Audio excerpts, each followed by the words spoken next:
Hi friends, mango season వచ్చేసింది కదండి. Last year అయితే నేను నువ్వులతో పచ్చడి పెట్టాను కదా, మ్యాంగో విత్ మ్యాంగో. ఈసారి పల్లి పచ్చడి చూపిస్తున్నాను.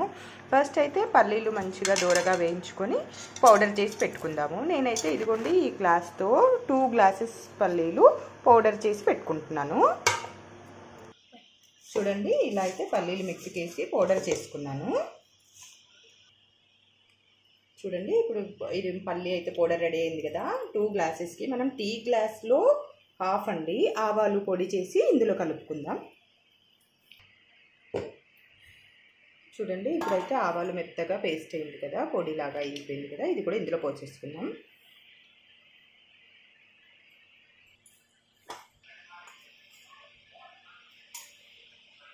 ఇది దొడ్డుప్పు అండి, రాళ్ళుప్పు అంటాం కదా, మార్కెట్లో దొరుకుతుంది రాళ్ళుప్పు అండి. అది కూడా మెత్తగా పొడి చేసుకొని సేమ్ ఆవాలు ఎంత కొలత తీసుకున్నామో అంత సాల్ట్,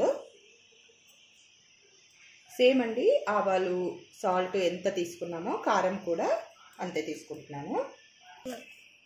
ఇది జీలకర్ర అండ్ మెంతులు వేయించి పౌడర్ చేసి పెట్టుకోవాలండి. పికిల్స్కి ఇలా ఎప్పుడైనా పికిల్స్ పెట్టుకోవాలన్నప్పుడు యూజ్ అవుతుంది. ఇది 1 టీ స్పూన్ చాలు. ఇంకా 1 టీ స్పూన్ పసుపు అండి.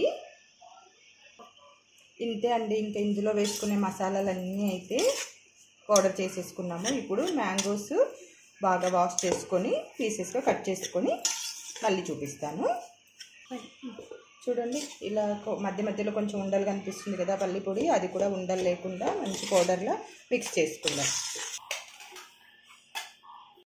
ఇప్పుడు మనము పోపు పెట్టుకుందాం అండి పచ్చళ్ళలోకి. ఇది పల్లి నూనె. పికిల్స్కి ఎప్పుడైనా పల్లి నూనె వాడితే టేస్ట్ ఉంటుంది. కొంచెం నూనె బాగా మసలనిద్దామండి, కొంచెం మామూలుగా వేడి కాకుండా. తర్వాత ఇగో కొన్ని ఆవాలు, కొంచెం జీలకర్ర, కొంచెం అల్లం వెల్లుల్లి పేస్ట్. స్టవ్ ఆఫ్ చేసిన తర్వాత అల్లం వెల్లుల్లి పేస్ట్ వేసి ఆఫ్ చేయాలండి. ఇప్పుడు స్టవ్ ఆఫ్ చేసేసుకుందాం మనం. ఇప్పుడు కొంచెం అల్లం వెల్లుల్లి పేస్ట్ వేసుకున్నామండి. ఇప్పుడు ఈ పోపు ఆయిల్ మొత్తం పూర్తిగా చల్లారవ్వాలండి. ఒక 1 అవర్ అయినా ప్రాబ్లం లేదు. పూర్తిగా చల్లారిన తర్వాతే ఆ పొడులలోకి ఈ ఆయిల్ కలుపుకుందాం.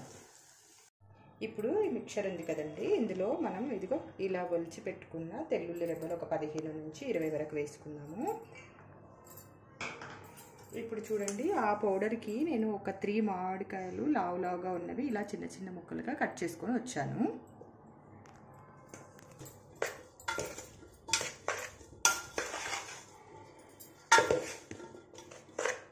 మనకి ముక్కలు ఎక్కువగా కావాలంటే వేసుకోవచ్చు, కానీ దీనికి ఎక్కువగా సోగు ఉంటేనే బాగుంటుందండి. అదే పేస్ట్ గ్రేవీ లాగా. చూడండి, ఇందాక పోపు పెట్టుకున్నాం కదా, ఆయిల్ చల్లారింది. ఇప్పుడు ఇందులో వేసేసుకున్నాము. చూసారు కదండి, దీంట్లో ఎక్కువ ఆయిల్ వేయొద్దండి. మామూలుగా రెడ్ ఆవకాయ అల్లం చట్నీకి అయితే ఆయిల్ ఎక్కువ పడుతుంది, దీనికి ఎక్కువ ఆయిల్ పట్టదు.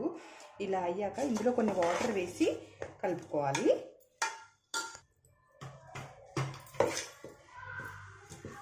చూసారు కదండి, ఇంతే. ఇది ఒక హాఫ్ డే ఒక మూత పెట్టి ఇలాగే ఉంచితే ఆయిల్ అంతా పైకి వచ్చేస్తుంది.